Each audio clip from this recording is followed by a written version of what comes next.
Guys, we are live. Welcome everybody to episode 18 of Unhacked. And Mario, I'll talk to you later about episode 18 versus 19. We did a recording last week, and I didn't even tell you guys. I pulled it. We did the live recording. It's still out there if you want to go look at that, but I have not published it because let's just say we've had better work, and I wasn't real happy with my own stuff. So we're going to come back and maybe do a repeat on that one. Today, we are going to talk about cloud security and specifically 4 things that business owners need to know in order to keep their organization safe. Before we get going, let's do a quick introduction. As always, I'm sitting here with my 2 amazing, fantastic, mostly bald co-hosts. Actually, 2/3 of us are bald. Bryan, we're working on him. Mario, yeah, exactly. We'll hold him down and shave his head one of these days. No. Mario, you want to go ahead and give yourself a quick introduction, and then Bryan, take over. Mario Zaki, owner of Mastech IT, located in North Jersey, about 15 miles outside of Manhattan. I've been in business 20 years now. It's a long time, man. Yeah. Go ahead, Bryan. Bryan Lachapelle, President, CEO, and co-owner of B4 Networks out in Niagara Falls, Ontario. The Niagara Falls area, Ontario, providing computer support services to all of the businesses in the Southern Ontario region. And I'm Justin Shelley, CEO of Phoenix IT Advisors, and we do work in the Dallas Metro, Dallas-Fort Worth area, and then also Northern Nevada. So that's us, guys. We're here every week. Well, we're here most weeks. Bryan, you bailed on us last week. I'm still mad at you, but we're gonna work through it. We found him though. We thought he was missing. We did. I'm like, what the hell happened? He's been captured. Okay, so funny story on that. I actually, you guys don't even know this, but I was on a podcast a few weeks ago, and it's called Michael and Jeremy Steal Your Podcast. And so I did a quick intro like this. Welcome everybody to the new episode of Unhacked. And then they come in and do some weird sound effects and like, hey, we're here to steal your podcast. That's awesome. And then we just kind of, it's a comedy kind of thing, but I'll put a link up to it. It was a good time. So Nice. Then right after that, you don't show up. So I'm like, well, shit, maybe they stole Bryan. All right, guys, let's cut the nonsense and get started here.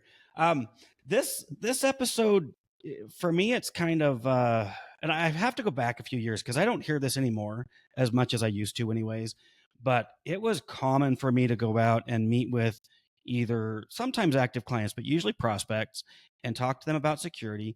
And I would hear some version of, I don't have to worry about it. We're moving everything to the cloud. Did you guys ever hear that? All the time. Do you still hear it? Do you still hear it? Just curious. We're like, yeah, we're good. We're safe. We're on the cloud. Yeah. What cloud? I don't know. Today what you'll hear but that. We're on the cloud. Yeah, we still hear it. Okay. Yeah, once in a while. Because it's dropped off for me significantly. I'm not saying never, but it's way, way less frequent that I hear it. But I'll tell you what, if there was ever a false sense of security, I think this is it. Yeah? Agreed. Okay. Cybersecurity, why don't you guys just kind of spitball here and tell me what cybersecurity looked like? I don't know, go back 10 years. How complicated was security? What do we have to do? I mean, free antivirus. Exactly. Yeah. We encourage you to use the paid version, but Right. you've got to use a free one. That's better than nothing. In fact, Microsoft had a pretty good free one. Do you remember was it Security Essentials? Remember when that was free? I don't remember what it was called anymore. Yes. I mean, it was Security Essentials. It was decent. It's kind of gone away. The built-in one now, Defender, is better than what they've had in previous years.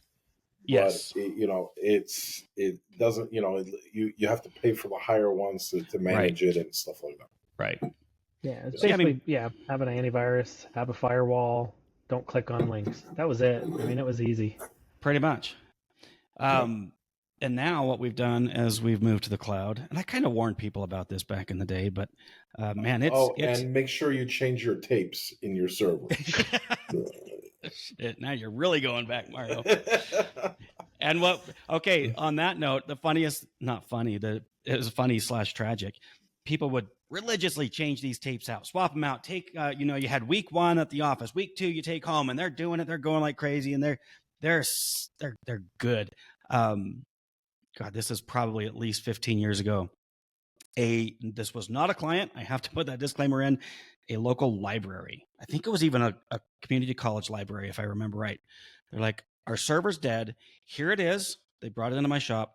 And here's this big old Ziploc baggie full of backup tapes. Will you please restore from backup? Guess what was on the tapes? Not the backups. Nothing. Nothing. There was nothing there. It was game over. You're literally backing up nothing. Yeah, because nobody's verifying it. So, Right. I mean, listen, it's always had security has always been kind of a pain in the ass, but now we aren't just worried about tapes and antivirus and firewalls. But what if you had to describe the landscape? What do we need to protect now? Anybody, Bueller? It's infinite. It's everything. It's infinite. There's no edge. There's no end network. There's no firewall. I mean, people are working from home. They all have their own computers. They're working off home computers, personal. Bring your own device. Bring your own device. They're working outside the corporate network. Hotels. There is no. I mean, yeah, it's everything. Mario, I think were you going to say something there? Yeah. It's literally now. It's everything from. Before we used to really worry about the server. Let's make sure the server has a backup, and we'll manually log in once a month to update it, and make sure it has the latest updates. If it make sure it's not missing it when it's doing it on its own, because it never really did it on its own. And the workstations, not so much. Just make sure you back up on the floppy or whatever you're giving Right. out. If anything that you really need to get a copy of, just put it on there. But otherwise, let's download Avast free and you're good to go. Yeah. Now it's like workstation has to not only be up to date but backed up. It has to have the latest OS. You need proactive maintenance. You need to make sure hard disks are running, good, because if it doesn't, then it won't update, and then you'll be vulnerable. You have to prevent people from logging in on it. You have to prevent people logging in on their personal devices with corporate access, corporate logins for 365 and all these different applications, right? Because if they access their corporate systems with their private computers, now all of a sudden you've lost control over the data that's now, like for example, Office 365. If you allow people to log in to Office 365 from their home computer, you've now lost control over all that data because you don't know what's on their home computer and if anything's watching there. Yeah, exactly. So there was, we went from this mindset of if we're in the cloud, we're safe. And now we've just described a nightmare that we're dealing with. There was a recent study where they surveyed or investigated 600 organizations, and they showed that a certain percentage of them had suffered a cloud-related breach. Do you guys want to guess what the percentage was? It's not 100. Just disclaimer, it's not 100. What do you think that if you went and surveyed 600 companies, what percent do you think you're going to find that have had a breach? And I don't mean like almost, but had some sort of a breach. I'd say it's close to 80%. Mario? Yeah, I was going to say 8 out of 10 people, I would say, 95. A lot higher than I thought it would be. It's almost everybody. All right. So this is why, this has my full attention. The landscape has shifted where we used to be protecting geography or, physical infrastructure. It's so broad. The target is so huge that they're hitting it almost every single time. So our game has to be upped. Right. So, now I'm talking of our game as IT providers, as cybersecurity experts, but we want to, of course, talk to our audience, our business owners who are tuning in, and they probably give two shits about the technology, the way we do it, the tools. So I want to talk to our audience about what it is that they need to know in this world where things have shifted so dramatically to protect their organization. So. Let's talk about this messy moving target that we're trying to protect now. And just at a high level, what I want to talk about is, to secure an organization, the first thing you've got to do is know what services you're using.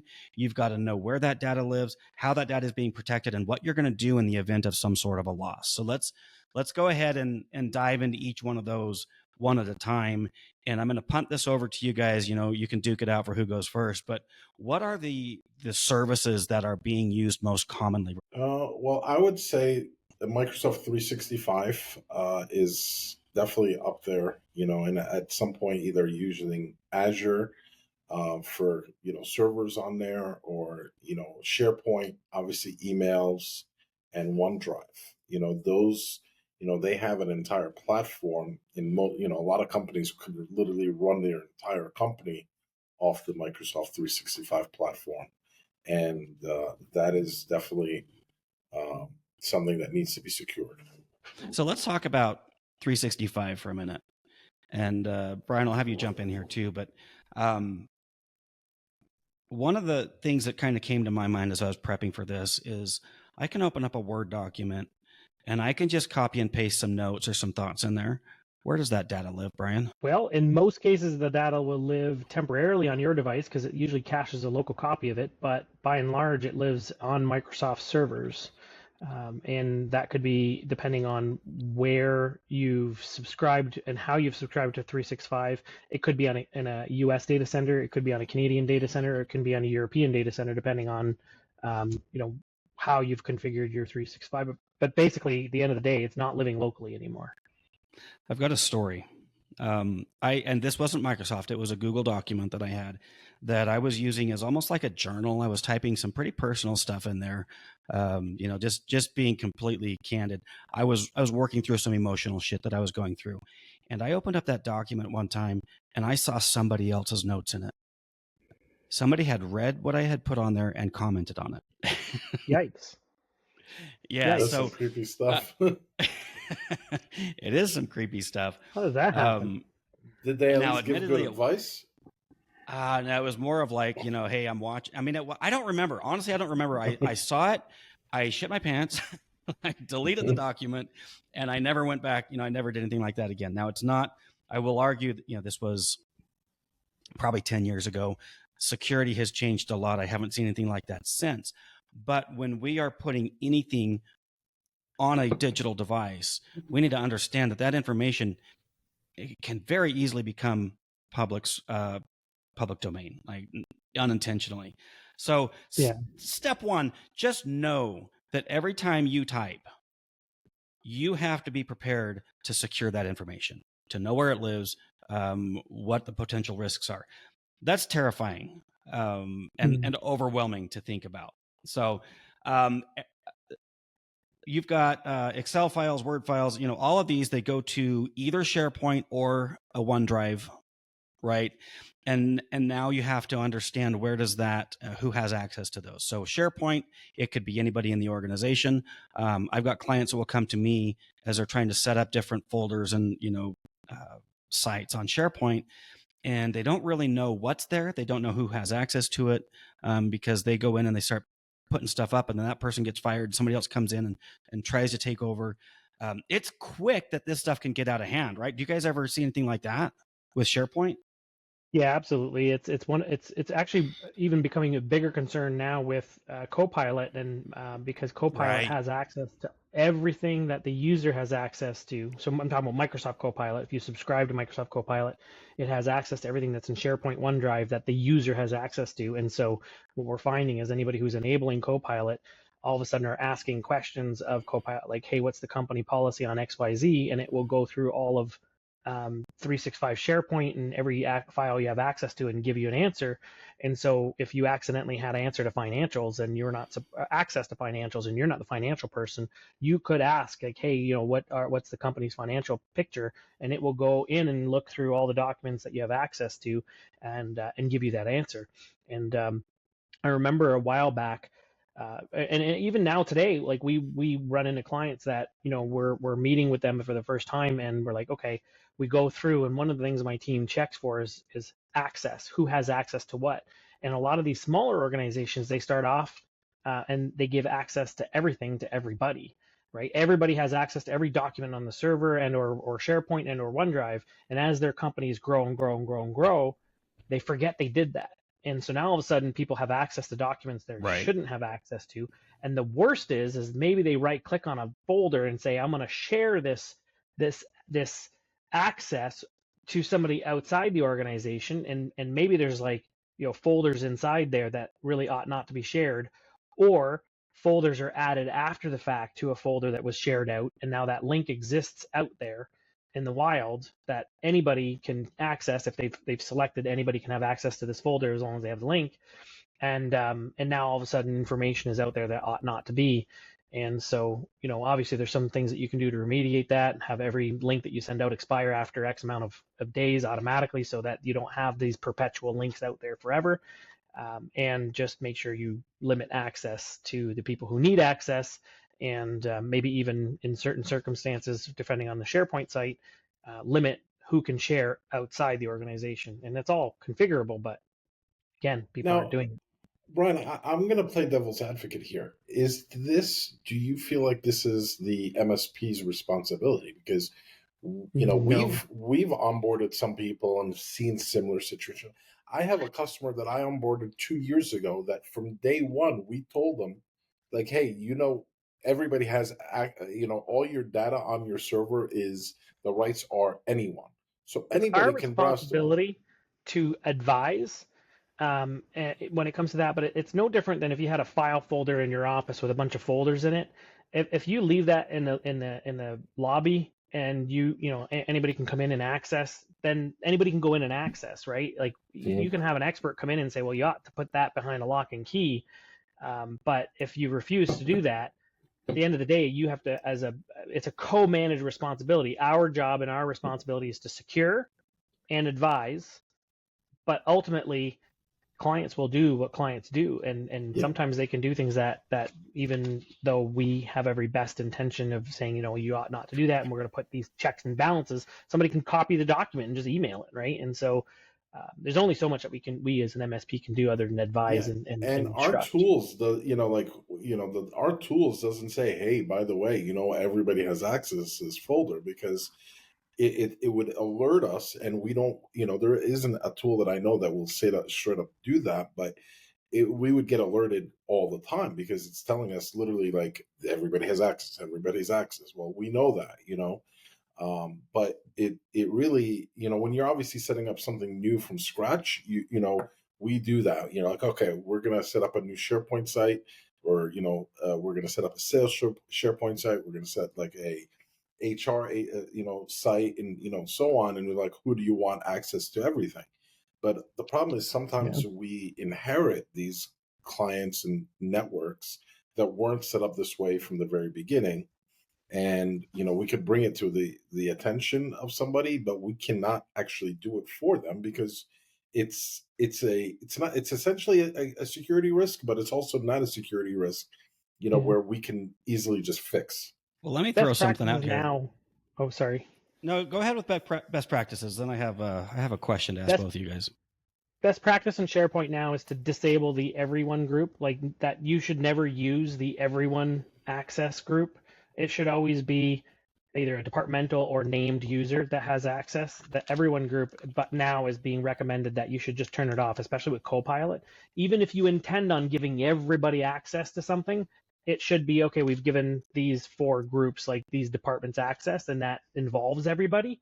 But you should never use the everyone group, because maybe down the road you're going to want to create another group that is a more restricted group, right? Maybe interns, for example, and they ought not to have access to that, and you never intended them to have access to that, but because they're part of the everybody group, they do. So we don't use the everybody group anymore. It's taboo. Okay, so I heard something that if I'm a client of yours, I'm disturbed.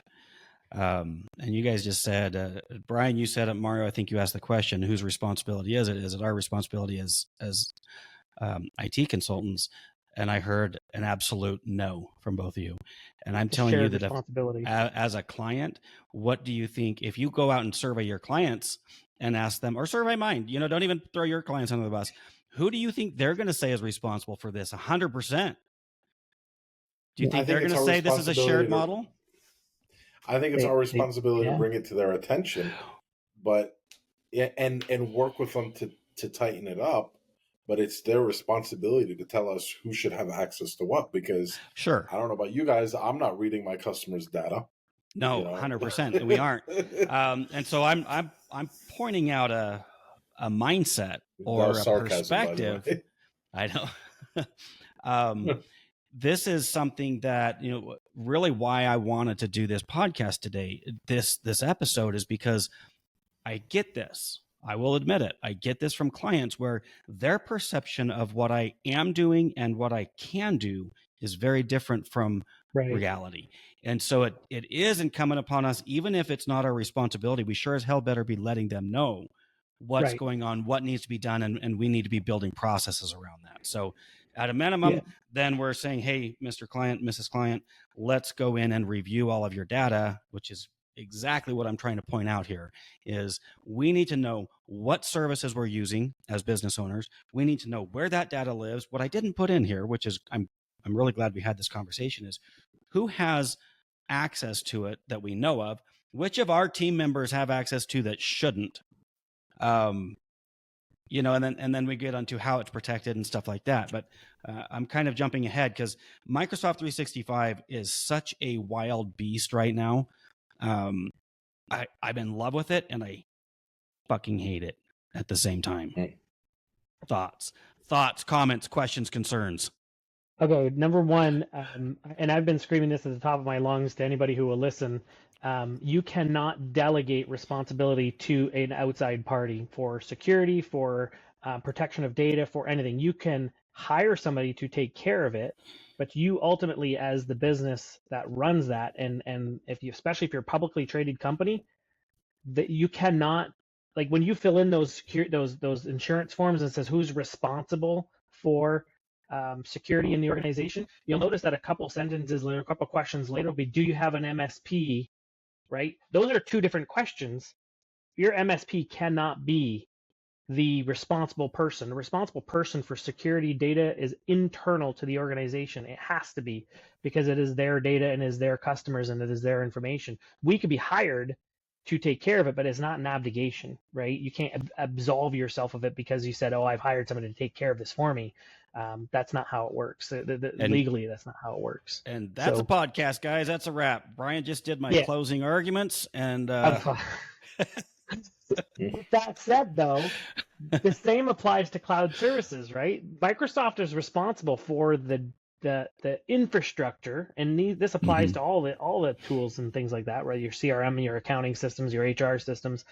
They're responsible for the infrastructure. At the end of the day, you are always 100% responsible for the data on that system. That includes backing it up and securing it. So go back to the title of this episode. What are the things that business owners need to know about cloud security? This is it right here, guys. Right. So if we step back from the weeds of who this and finger point over here and there and abdication and responsibility, this is what you need to know, audience. You need to know that your data is out there and you have a huge responsibility to be aware of it and to protect it and to have a plan in case of loss, whether permanent or temporary. So like get out a pencil and paper and just start writing down how you do business and what applications you use and where that data lives. We really could wrap up right there, and that would be a huge takeaway that would do wonders for securing your business. So let's step away from Microsoft. And again, I'm biting my tongue because I love them, but that beast has become so unwieldy lately that we actually have to put in new tools to monitor and manage that.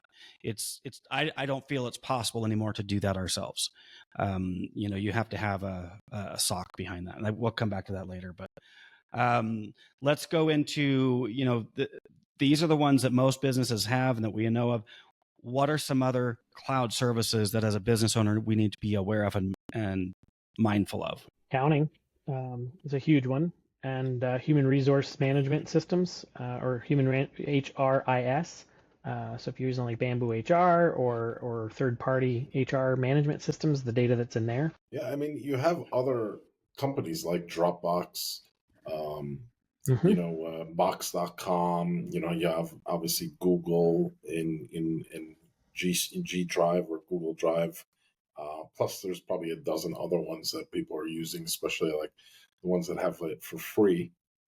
You know, there's, you know, you'll be surprised, or you wouldn't be surprised about how many people or companies we've taken over, and all these people have different ways of, you know, sharing and storing, you know, stuff like, you know, on free accounts like Dropbox, and they're logging in with their personal account and stuff like that. Yeah. You know, Okay, I'm just going to say, I'm going to stop you right there and say that if you are using a product that is free of charge, you are the product. You are being sold. Your information is being sold. If it is, nothing's free. If you're not paying in money, then you're paying in privacy concerns and loss. Okay. Yep. Okay, so we've got all these different, again, sit down and pencil and paper and write out everything that you use in the course of doing business. Know what those applications are, and then you know you basically have to create a plan for each one. You need to know where the data lives, because I say that because it can be a concern for compliance in some cases, not always. CMMC is a great example of that. If your data lives outside of the United States, you're out of compliance. So you need to know where it's stored, and then you know encryption is almost a given these days. Although I am still surprised when I hear about breaches where the data was unencrypted at rest. Most things are encrypted in transit, but we at least need to know that. And then you know this is kind of a big one, because if it's a cloud service, it will go down. It just is going to happen. So what are you going to do as a business owner when you do not have access to your email, when you don't have access to SharePoint, when you don't have access to QuickBooks Online, when you don't have access to your HR? What's your process? And it might be, okay, we're going to close up shop and we're going to take a day off, paid vacation for everybody, maybe. But probably you're going to want some way, some plan for doing business at a minimum. So if I'm a doctor's office, when I come in the morning, or maybe when I go home the day before, I'm going to print off my schedule, so that when I get in the next day, if that schedule is not available, at least I know who's coming in and I have some information. You know, can you guys think of anything else that would be a good idea if how you can be prepared? And we've already talked about this to some extent with our incident response plan episode, but what can our audience do just to kind of limp by if and when things go sideways?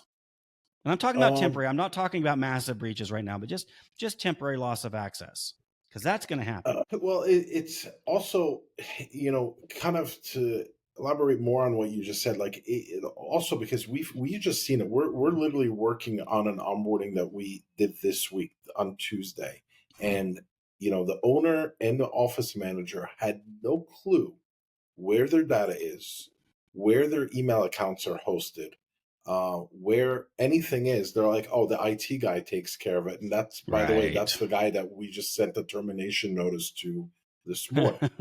You know, so he's not your friend today. Yeah, this guy just got a letter saying effective immediately, you're out, you know, and give all these guys everything they want. Well, he's not gonna easily oblige to this. But you know, if he's taking care of everything, you need to review with him on a regular basis exactly everything that he's providing for you.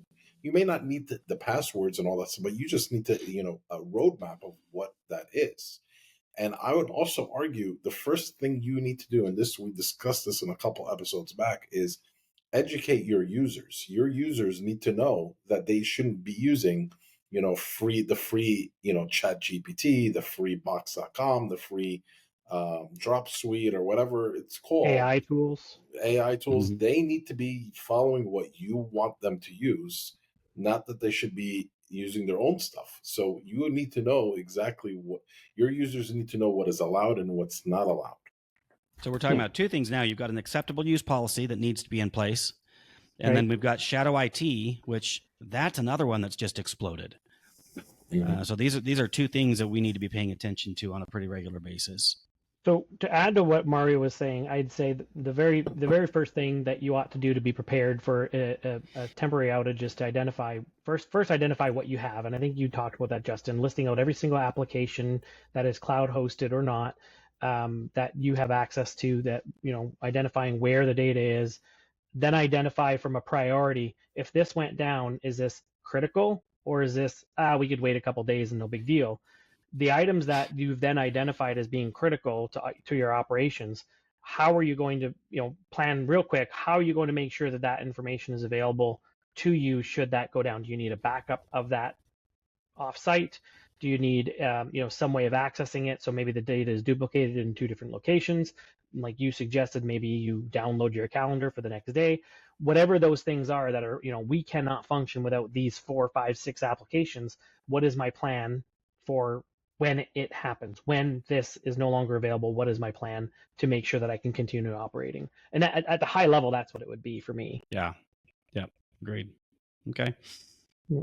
Now we're going to pivot a little bit. So we've talked mostly about technology, which is kind of where we live, the world we live in. But the curveball here is that while protecting data is super important, it's at least important, and I would argue maybe even more important, to be aware of how we protect our users. And that is a very broad subject. But so we've got education. We need to teach them. We've got. I don't want to get too off track there, but so let's just talk about some of the threats that the ways our users are being manipulated, because we can protect all this stuff, but all it takes is a well-meaning but misinformed or caught unaware end user to break all the protections we have in place.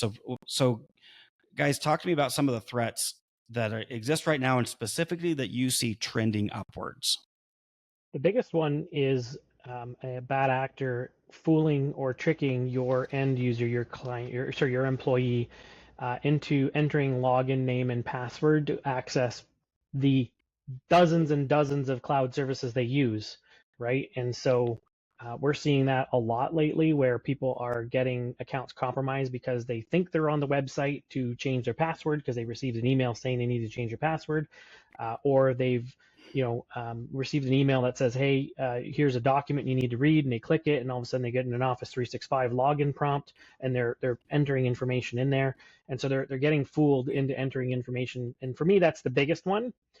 And as far as protecting against it, if we can find ways of incorporating single sign-on across as many tools and tool sets as we can, so we're either using like a Google sign-on or a Microsoft sign-on 365 that will log into all our other pages, and then secure that account either through two-factor authentication. I think that would have the most impact, because then there's the attack surface has just gone from Right. all these logins and passwords being able to be compromised down to one, and then we secure that one as much as we possibly can with various tools. It's almost becoming conditional access, things like that. Yeah. The single sign-on is almost taking the place of like password managers, right? Yeah. Or at least it's I don't know if it's taking the place yet, but it's kind of the trend that I would say is. Yeah, I mean, we can lock it down to the point where if your staff can't or aren't supposed to work outside the office, we can lock it down so that single sign-on can only work from your office. Right. And if somebody tried to log in from anywhere else, it just won't work, right? And so, or if they're, if you're like, okay, well, they need to be able to access anywhere in Canada or North America, it could be locked down geographically so that they can only log in from certain, areas. And then if a bad actor who typically come from outside of country, not always, but typically, they just wouldn't be able to even access that account. It just would refuse outright their login. So well, and this is what I love about the tool set that we've recently put into place, is that it monitors that. So you've got for endpoint protection, the computers, we've had it for a while where it looks for behaviors and it flags things that are outside of normal behavioral patterns. And now we've got that for email logins, or which is moves to single sign-on and everything else. Is it'll kind of geofence. If you see a user that's always traveling a 3-state area, for example, that's normal behavior. But then all of a sudden he's vacationing in the Bahamas, it's going to flag it. And if it's suspicious enough, it will actually lock them out and notify IT or supervisors or whatever. Yeah. So we're using the same. Yeah. So we have to go beyond protecting the endpoint, beyond protecting the data and protecting the technology, to actually protecting the users and the behaviors of the users.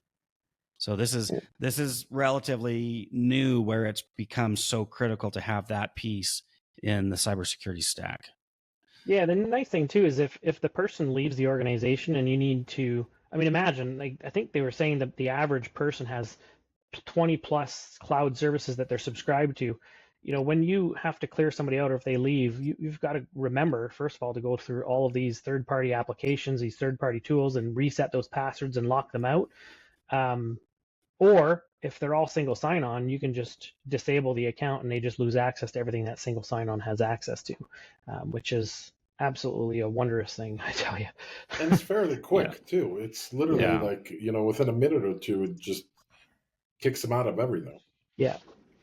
And I like that we're getting to a place where things are more standardized. We're not there yet, so it's a great theory, and I can't wait till it's universal. We still do have to track all the logins, what everybody has access to. And basically, every time you grant access to an end user, it better be recorded somewhere and put into the offboarding procedures. And that's tricky. That's easier said than done. Especially when you've got IT providers handling some of the logins and then somebody internally of the organization, right? For example, giving access to the ERP system because maybe we don't have access to it. They're creating logins and passwords. And now we can obviously manipulate our end and because we record everything, but maybe there's not that same level of protection or recording on at the the client level. Yeah. But you are putting all your eggs in one basket, though. Like it is as long as it's secure, which from what we see, it is very secure. You are putting your eggs in one basket, though. It's true, and that's always a trade-off. That was the argument against password managers in the beginning, and what my pushback on that is, first of all, as close as we can get, nothing's 100% secure. So now we're going to weigh the risks of the technology against the risk of humans, right? If you put humans in charge of this, 100% they're getting breached immediately. Yeah, they're going to use the same password everywhere because it's just, I can't remember 30 passwords or 100 passwords, right? So I'm going to pattern it, or I'm going to use the same one in 10 different locations. Or 100 different locations. Yeah. Yeah. So, okay. Any other thoughts on protecting people? And I know we kind of touch on this frequently. So reminders are good. And anything new. It starts with training. Yeah. It's train them when they first get in and train them, from then on forward. Because if they're going to fail a test, you better hope it's your test that they're failing, not a real test. And not only does that educate them, which is what we think training does, but it also just builds behavioral patterns. If you know that you're going to be, tricked, or there's an attempt to trick you by your employer, you become pretty comfortable looking for, tricks, right? So it just creates that mindset. So when you're going through your email, you're not just randomly clicking things. You're like, oh shit, I don't want to hit this. My boss is going to come yell at me, which is a small problem compared to what we're trying to prevent against, right? So any other thoughts on protecting people? No. Okay. I've got a lot of notes written down, but we're kind of pushing up against the clock here, so we're going to start winding this down a little bit. I'm going to say again, the need to protect these cloud services is huge. So there's tools that we can do, that we can put in place, and then there's just general awareness and educational. So you guys got ahead of me big time when you're like, it's not our responsibility, but if I'm listening to this podcast as a business owner, the one thing I hope I learn is, we have to be responsible for this. We have to be aware of it. You cannot abdicate this. Now, as a CEO of a company, you also can't do everything. You can't be good at everything. You can't have your eyes on everything. We have limitations. And so my suggestion there is find somebody or an organization that you can trust completely, and then don't trust them. Like, put them in charge, empower them, and then hold them accountable. And, week after week, we come in here and we offer that. We're doing these free assessments. We're doing it's a mini pen test. It's a vulnerability assessment. Call it what you want, but we'll go in with the tools that will mimic what a bad guy would do if they get into your network, or if they trick your people. So, at a minimum, do that. And then take that. If you don't plan to change IT companies, that's fine.